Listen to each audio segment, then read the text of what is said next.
Hey guys, welcome to Approach the Nerd. This is Maria Park, and we are here to do our weekly Yashahime review. This is season 2, episode 21. Um, and a few things happened in this episode. Number one, I was correct in my previous reviews of this second half of this season, where I said that Toa was going to have to make a decision on where she wanted to live in the feudal era or in the modern times. And she did make this decision, but I'm going to say, and I may be in the minority on this, it was really lackluster for me. What I mean about this is we get this like really amazing scene, with Sota, and he's like, I've loved you for the past 10 years. I basically saw you as my own daughter, which is, it tracks because they actually got Toa before they even had May. And Toa was just like, you could see she was emotional and, but she'd already made up her mind that she was going back with her twin sister and to be with Sesshomaru and with Rin. And, that's fine if that's your decision. But the way it was sent off felt really rushed to me. She didn't even hug May technically goodbye in a way. She did and she didn't. May was more like, I'm determined not to cry. You don't have to worry about me anymore. And she's like hugging her mom. The previous night, the girls aren't able to get through the Tree of Ages. So, of course, Kagome's mother's like, come in the house, have some leftovers, go to sleep. Told Maroha to take a bath, which was awesome. It was very cute when Maroha's like, I haven't had hot water in forever. Which maybe is an indicator of how smelly they are. But, they had this whole bonding moment, and May was like, I want to sleep with Setsuna. So she didn't even want to sleep with Toa on her last night. And then the next morning, they're going to the Tree of Ages per Soda's. Basically, he basically said that Kagome wasn't able to go to the past. We saw this in the past series or OG series. She was able to get back to the feudal era, and it took her 3 years, he thought. And so they're like 3 years. He's like, well, let's go let's pour your hat out passionately to the tree, And so, they did. But like that whole scene where they're like, basically Toa's saying goodbye forever, as far as she knows. There's not a way to come back. It just felt so rushed to me and lackluster. It was like this whole buildup that like, will she or will she not? Is she going to say goodbye to her baby sister that she's known since since May was born? And it was almost like, well, you guys, it's been real. I love you, but I got to go. That's literally how that felt to me. I felt so bad for them. I felt bad for Sota because not only did he lose his older sister, now he's lost another child all to the feudal era. At some point, you got to be pissed off about the feudal era. It's got to be like, you know what? I'm tired. I'm tired of losing people. It's just sad. That whole situation was sad. And May is not okay. She's a little girl. She's going to need her older sister.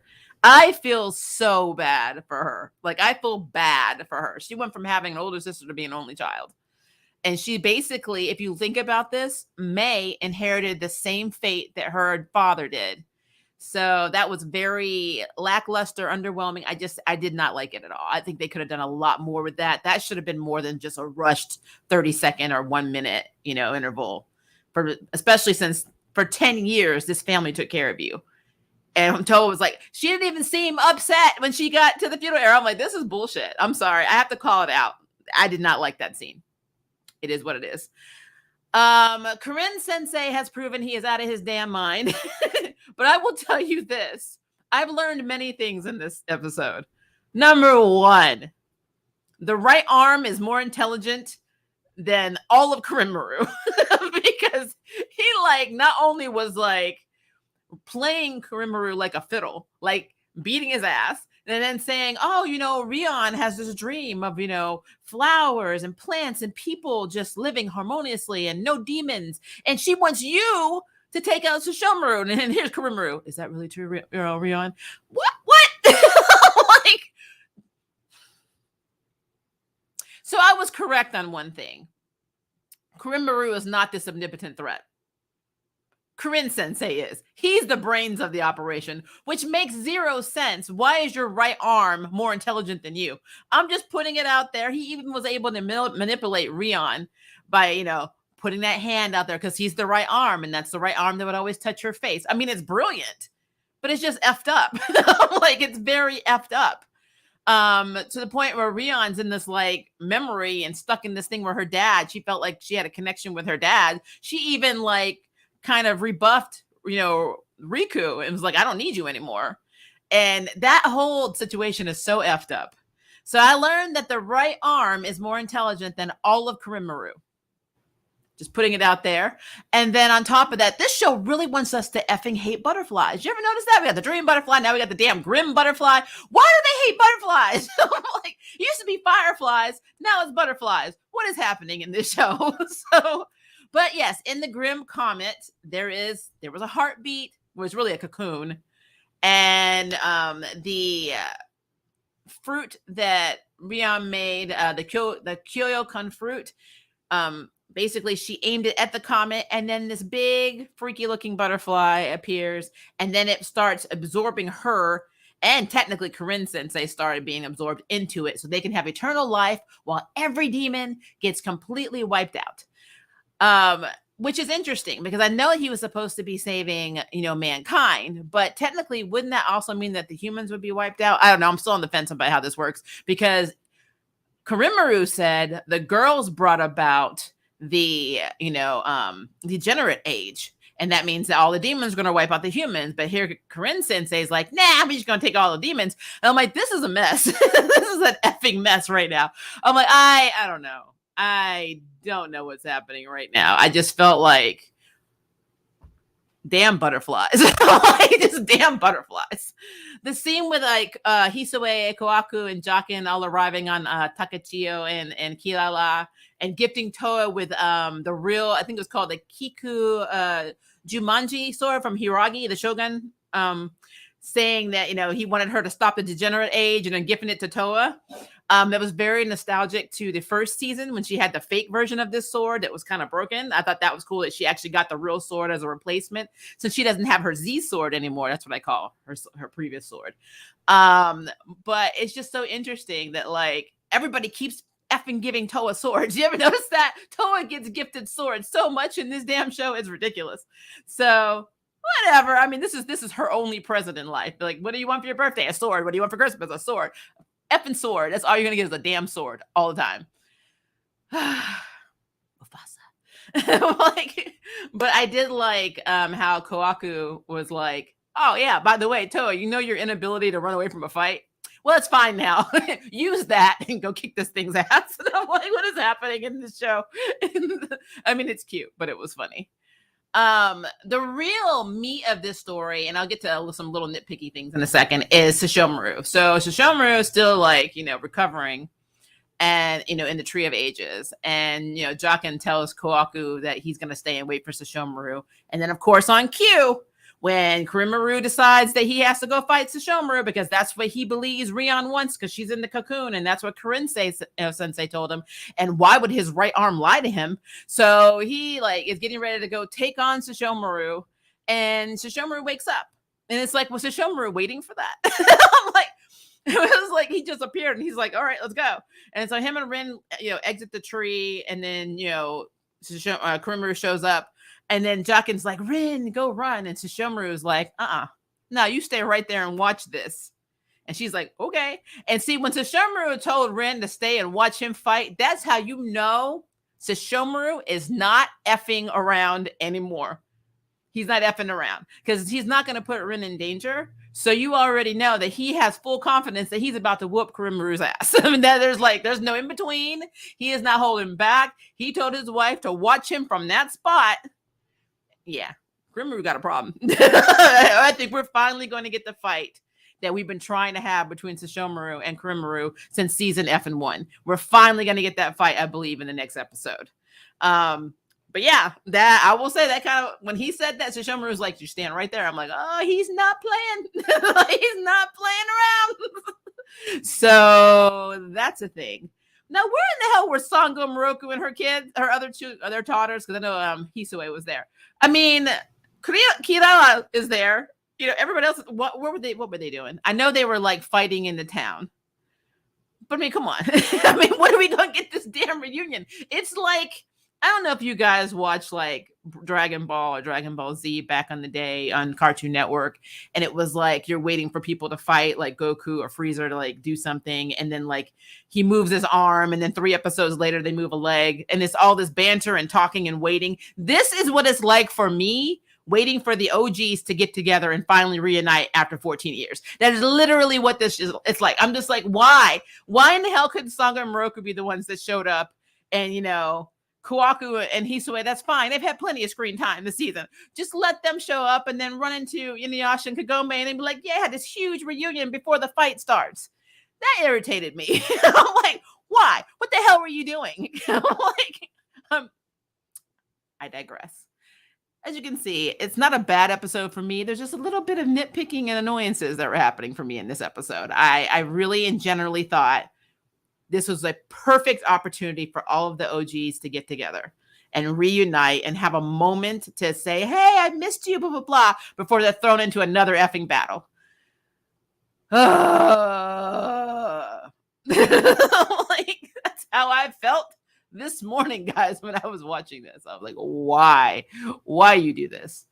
The saddest part of this episode for me, besides Mei losing her sister and Toa not really seeming to care, is Akuru opening up the Tree of Ages and sacrificing himself to do it. And that was so sad. Like him like trying to bust through the tree and then being happy and Toa holding him and then him just like fading away. I'm like, no, why the hell did you do that? I'm like, no, we've been pumping up, you know, Akuru this entire effing technically he was name dropped in the first season. And like, now it's like, what? What? You killed Akuru? What the fuck? Was his only purpose to get them to the future or modern age to stop the Grim Comet and then get them home? That was it. That was literally your role. You probably survived thousands of years. You've been around these girls for 5 minutes and now you're dead. Like, like, feelings. Yeah, I don't know. It's like I said, it's not a bad episode. There's a lot of things happening. And I just kind of feel like, for me, it was overshadowed by that lackluster damn, you know, I wanted it to be like, Mei was like, I'm not letting you leave. You are my sister. You are staying. I wanted Toa to actually have issues choosing where she was going to stay, because this family didn't want to let her go. And then she has her actual biological family that want her to stay, you know, with her twin and her parents. And, you know, she's choosing between living in the feudal era and living in the future. And that like having all of this like emotional, you know, soul searching stuff. Instead, it's like, cool. It's been a great 10 years. Like, and she's like, yay, thanks, Papa. We saw one moment when she was like leaving the dinner table and she was like, you know, Sota, Papa, Mo, Mama, good night. And you see her like have the whole anime, whenever they have like the anime shaded bang covering situation, even though she doesn't really have bangs, like the shadowing effect, then you know that signifies that she's struggling a tiny bit. But that shit was lost the next day. She was like, it was like she couldn't wait to get out of there. Like, she's like, yeah, we can go home.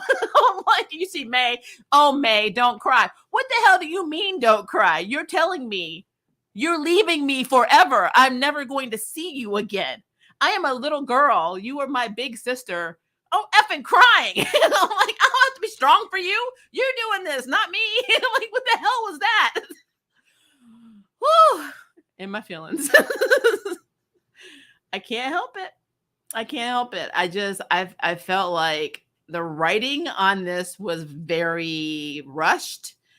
And I honestly think that they really didn't know how they wanted to play this out. So they were like, well, we got to make it so Toa stays in the past. So let's just make it so everybody's just uber accepting of this. And I mean, I think that to me, that's not realistic, because just because Sota was used to it and his mom and his grandfather were used to it because of Kagome does not mean that the wife and his daughter had to be used to that. His daughter like she's never met her aunt, so she doesn't know what she's missing with Kagome. But she literally spent her entire life with Toa, and Toa's going away forever. Not to college, not to military school. She's going away, and I'm never seeing you again. That is effed up. That whole situation, and having May be the one that's like, you don't have to worry about me. That is effed up. Like, I'm sorry. That is effed up. So yeah, they failed a lot for me in this episode. I'm not gonna lie. It was all this like build up for me on her having this struggle, internal struggle, and it really wasn't a struggle at all.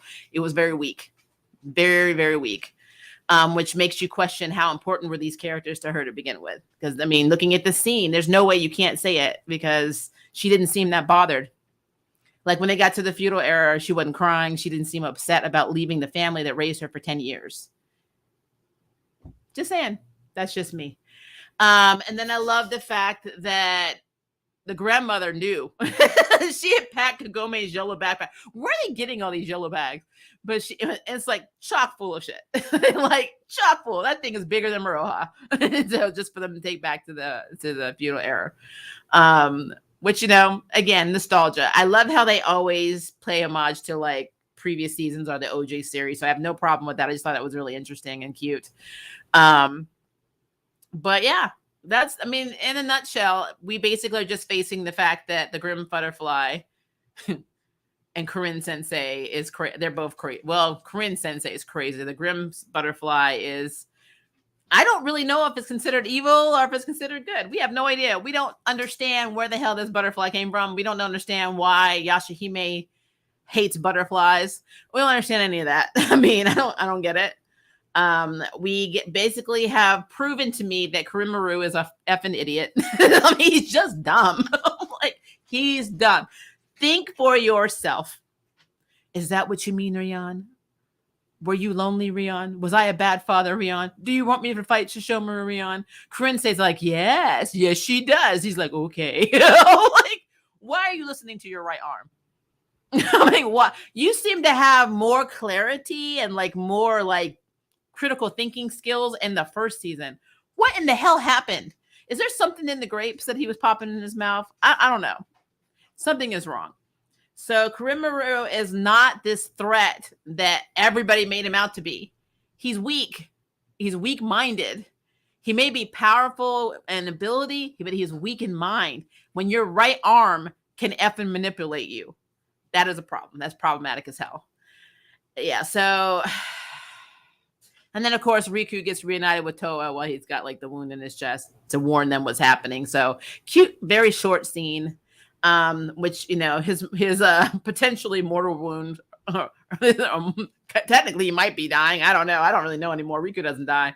But that just kind of brushed over a little bit, too. She was concerned for, like, 5 seconds, and she got the sword and was like, all right, let's go fight. I'm like, ah.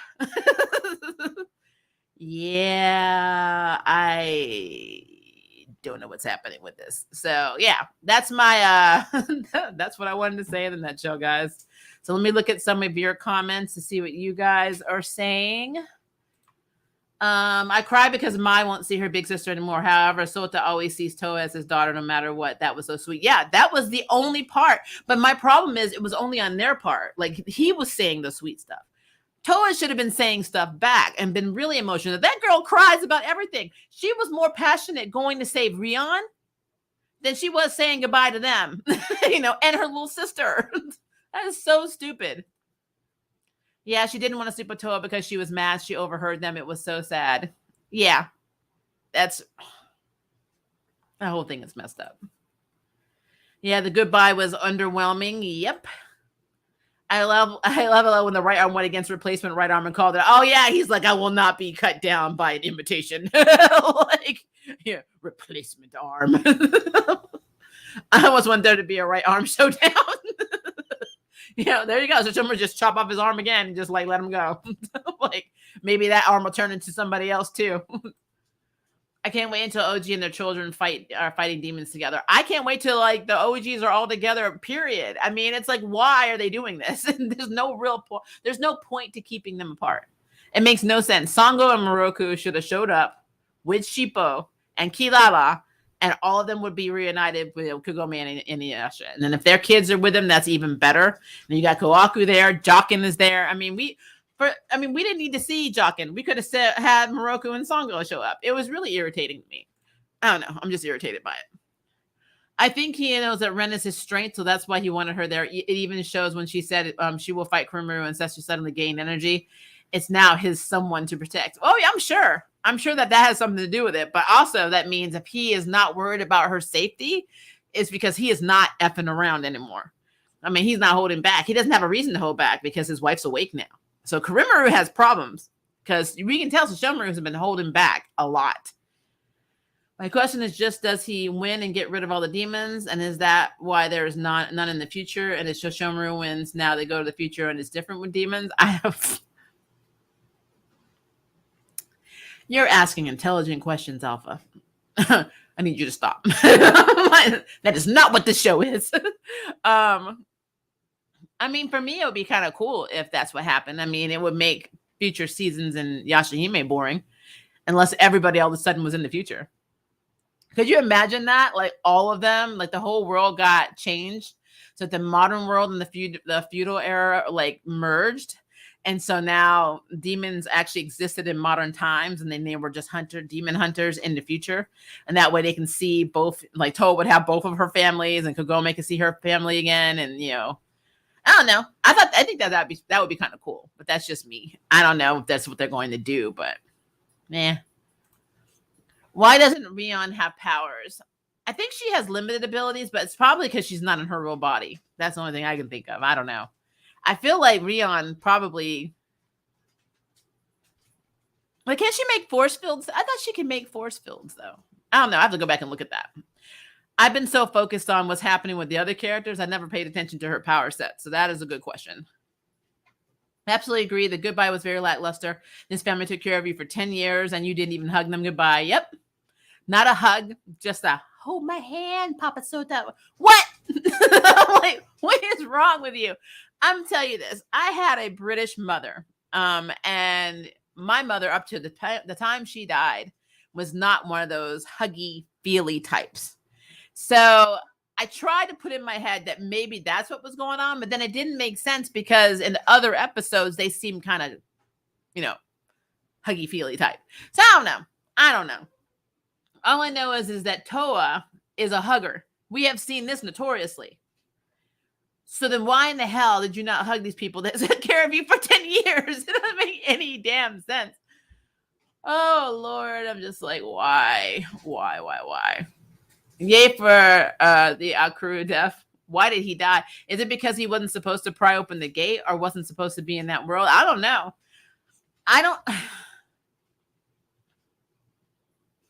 Because, I mean,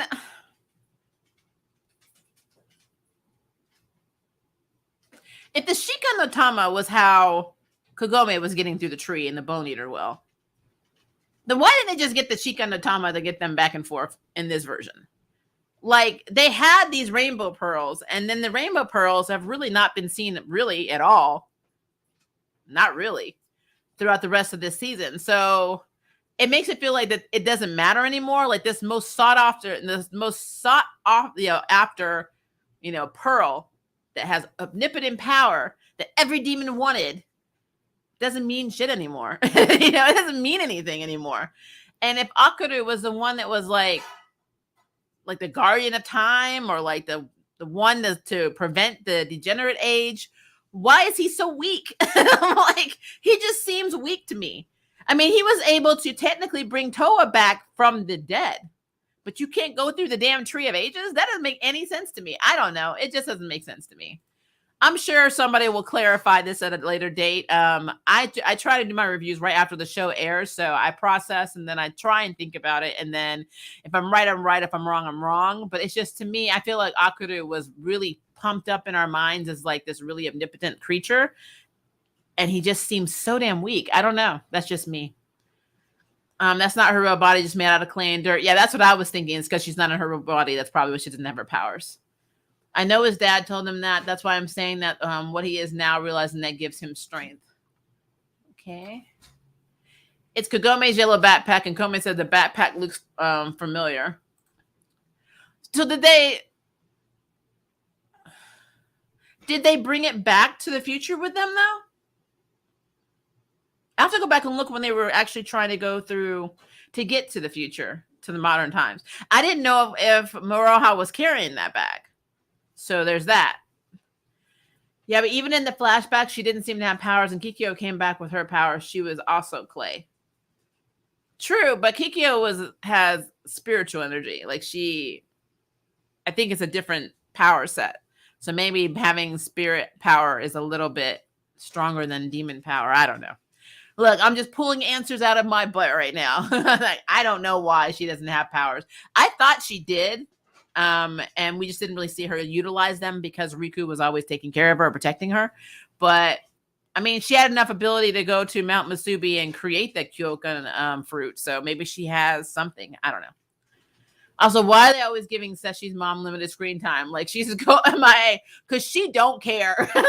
Like, they're letting you know Sesshomaru's mother's cool with every outcome. She don't care at all. They must hate Inuyasha and Kagome. They draw them terrible. Yeah, I was not happy with how they draw, especially Kagome. I wasn't happy with her art style either. I wasn't happy with her mother either for some reason. I think her mother looked weird in this one for me. I don't know. Maybe they're just trying to cut back on artists and save money on the show. I don't know.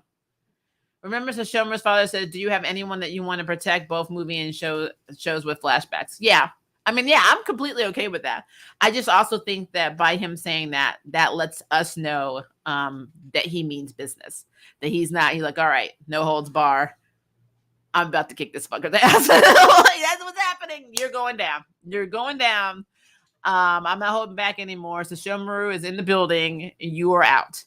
And considering Corinne Sensei managed to fight Krimaru without any problem, just through martial arts, not even with power, just martial arts. He was using like sidekicks and stuff on him. That's funny to me. This really powerful, omnipotent person got his butt kicked by his right arm. His right arm kicked him. Think of the irony in that statement. That's so funny to me. But yeah, I mean, like I said, overall, I don't hate the series, obviously. I don't dislike this episode. I just dislike the writing on some parts of it. I kind of feel like it was so rushed. It was underwhelming. You know, Toa's departure. Like, Moroha didn't even get to say goodbye, really, to her grandfather and her grandmother, or great-grandfather and her grandmother. You know, it was more like, well, bye. You know, I don't even think she really said bye. She got the bag and said thank you, but I don't know if Moroha even said goodbye. I mean, it was just like, well, this is just like a gas station rest stop for us. So we're out. Bye. We're going to go back where we belong. And it's just so weird. But where Toa is concerned, considering how much time she spent in the modern times, it makes zero sense not to be conflicted. And she was not conflicted at all. They didn't show her as being conflicted. They showed her as like getting ready to leave. She was like, I'm out. And I don't need to hug any of you. It's been real. Thanks for taking care of me. Holler. So yeah, I have a lot of issues with that. And I know how Sota was like, we'll see them again someday. And I'm like, it's possible. Because for some reason, even though they say, I'm never coming back again, they find a way to come back again. So it is possible that in the future, they might see Toa, you know, and the girls again. I hope so. I actually want the Tree of Ages to allow Kagome to go back and see her mom and her grandfather and meet her, you know, see her brother and meet his family. I think that'll be very cool for them to have like that relationship. That way Aunt Kagome can come visit every so often, you know, like she did in the past.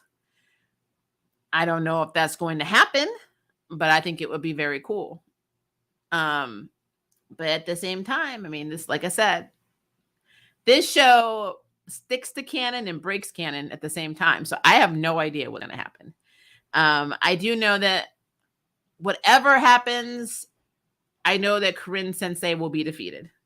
Even if he's able to succeed in getting rid of all the demons, he will be defeated. Now, the repercussions of what he's done, though, I don't know. But honestly, if I lived in this feudal era, I would hate every butterfly. I mean, butterflies would just suck for me. Even regular ones, just little tiger butterfly, whatever. It's just like, you know what? You're obviously evil. Just go away. Like, F the butterfly. That's what we should say Yashahime's main theme is. F the butterflies, because that is what it seems like the theme of this series is about. Basically encouraging our hate for butterflies. So that's what it is. All right, guys. That is 30 minutes. We've done our review for Yashahime. If you have any other theories, questions, concerns, make sure to put it in the comments below.